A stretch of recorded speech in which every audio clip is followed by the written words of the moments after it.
Name is Nidhi Verma and welcome to exam prep tool. जिस job recruitment की हम लोग आज बात करने वाले हैं वो आया है आपका टीएनपीएससी के साइट से, तमिलनाडु पब्लिक सर्विस कमीशन के साइट से आपका रिक्रूटमेंट रिलीज किया गया है। नॉन इंटरव्यू पोस्ट होने वाली है आपकी कंबाइंड टेक्निकल सर्विसेज एग्जामिनेशन के लिए है। नॉन इंटरव्यू पोस्ट है, यानी कि कोई भी इंटरव्यू आपको देना नहीं होगा।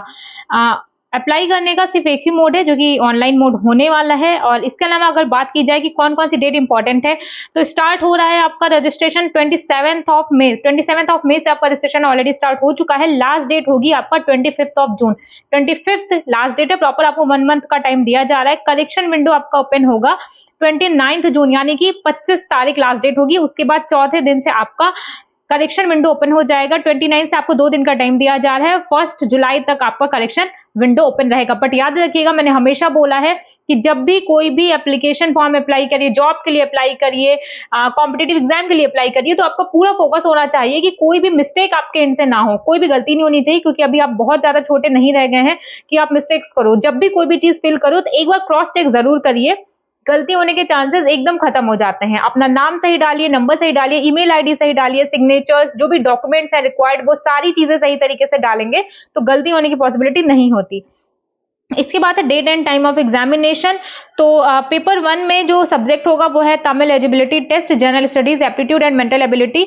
सब्जेक्ट कोड होगा 503। और इसके अलावा जो पेपर 2 होगा, सब्जेक्ट पेपर होगा, वो ब्रांचेस वाइज दिया गया है और डेट अभी अनाउंस नहीं है। यहाँ पे सारे कोड के नाम मेंशन्ड है। देखो, ये असिस्टेंट इंजीनियर में कई सारी पोस्ट के लिए रिलीज किया गया। For example agriculture, mechanical, automobile and civil engineering. एक अगर आप इस ब्रांच में से किसी से हैं तो भी आप लोग अप्लाई कर सकते हैं।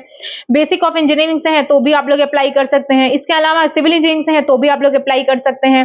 Computer science, information technology, electrical, electronics and communication engineering से हैं तो भी आप लोग अप्लाई कर सकते हैं। Electrical, electronics and communication engineering से हैं, इन्वायरमेंटल, केमिकल इंजीनियरिंग से हैं तो भी आप लोग अप्लाई कर सकते हैं। तो टोटल आप देख सकते हो यहाँ पे बहुत सारे सब्जेक्ट्स हैं जिसके थ्रू आप अप्लाई कर सकते हो। इसके बाद paper wise date and time examination का आपका क्या होगा, वो सारी आपको उनकी ऑफिशियल वेबसाइट www.tnpsc.government.in यहाँ पे आपको मिल जाएगा। सारे अपडेट्स आपको यहीं पे मिल जाएंगे।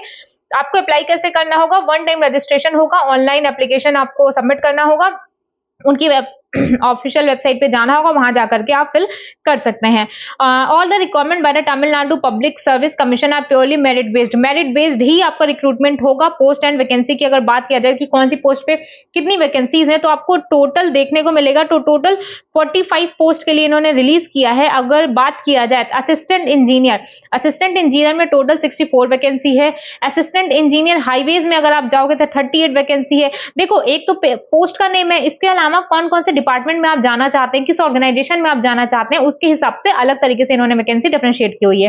जैसे अगर आप असिस्टेंट इंजीनियर एग्रीकल्चर में जाना चाहते हैं, एग्रीकल्चर इंजीनियर, तो टोटल 64 वैकेंसी यहाँ पे देखने को मिलेगी। असिस्टेंट इंजीनियर हाईवेज में जाना चाहते हैं तो 38 वैकेंसी है। असिस्टेंट इंजीनियर सिविल में अगर आप पब्लिक वर्क्स में जाना चाहते हैं 14 वैकेंसी है। वहीं पर अगर आप इलेक्ट्रिकल में पब्लिक वर्क्स में जाना चाहते हैं तो 13 वैकेंसी है। असिस्टेंट इंजीनियर सिविल में अगर आप वाटर रिसोर्सेज में जाना चाहते हैं तो टोटल 33 वैकेंसी है। अगर आप Tamil Nadu urban habitat development board में जाना चाहते हैं तो 1 वैकेंसी है। अगर असिस्टेंट इंजीनियर आप आईटी से हैं, electronics corporation of Tamil Nadu limited, इस ऑर्गेनाइजेशन में आप काम करना चाहते हैं तो आपको 4 वैकेंसी देखने को मिलेगा। सिविल से हैं तो 2 वैकेंसी, इलेक्ट्रिकल से हैं तो 2 वैकेंसी, इस तरीके से। तो टोटल अगर आप देखोगे आपको यहाँ पे 461 वैकेंसी देखने को मिलेगी। अच्छी खासी वैकेंसी इन्होंने यहाँ पे रिलीज की हुई है। तो अगर आप लोग इंटरेस्टेड हैं, एलिजिबल हैं, तो अप्लाई जरूर करिएगा। एज लिमिट मिनिमम आपकी 21 ईयर होनी चाहिए, मिनिमम 21 ईयर होनी चाहिए। इसके अलावा अलग अलग पोस्ट पे क्या क्या एज लिमिट होनी चाहिए वो इन्होंने अलग बताई हुई है। जैसे फॉर एग्जांपल अगर आप लोग असिस्टेंट इंजीनियर मैकेनिकल से जा रहे हैं इस पोस्ट कोड के लिए, या फिर असिस्टेंट जनरल मैनेजर जा रहे हैं, असिस्टेंट इंजीनियर में जा रहे हैं इस पोस्ट कोड के लिए, तो 32 मैक्सिमम एज होगी। इस तरीके से इन्होंने सबके बारे में डिटेल में यहाँ पे बताया हुआ है कि कौन सी पोस्ट पे मैक्सिमम एज कितनी होनी चाहिए, बट मिनिमम तो आपका उतना ही चलेगा। मिनिमम 21 है तो ही आप लोग एलिजिबल होंगे। फिर सपोर्टिंग डॉक्यूमेंट कौन कौन से हैं वो भी आपको यहाँ पे बताया गया। Education qualification and technical qualification क्या होनी चाहिए हर एक पोस्ट पे, वो भी इन्होंने डिटेल में बताया हुआ है। तो टोटल 145 पेजेस का पीडीएफ है। अगर आप लोग इंटरेस्टेड हैं तो आप लोग फिल जरूर कर दीजिएगा।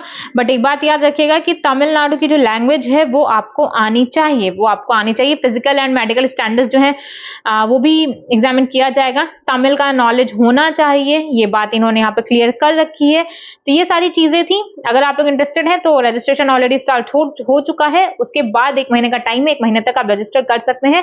अगर बात किया जाए कि एग्जामिनेशन का क्या स्कीम होने वाला है, तो वो भी इन्होंने यहाँ पे बता करके रखा है कि कितने पेपर होंगे। तो पेपर 1 पेपर 2 दे रखा है। पेपर 1 में टोटल 3 पार्ट दे रखा है। पेपर 2 में आपका डिग्री या पीजी के हिसाब से कोर्स होगा। तो टोटल आपको देख लो 450 मार्क्स का आपका पेपर होने वाला है। अगर आप लोग इंटरेस्टेड हैं तो एक बार नोटिफिकेशन खुद से जरूर रीड करिएगा। बाकी मिलते हैं किसी और जॉब रिक्रूटमेंट के नोटिफिकेशन के वीडियो के साथ। Thank you.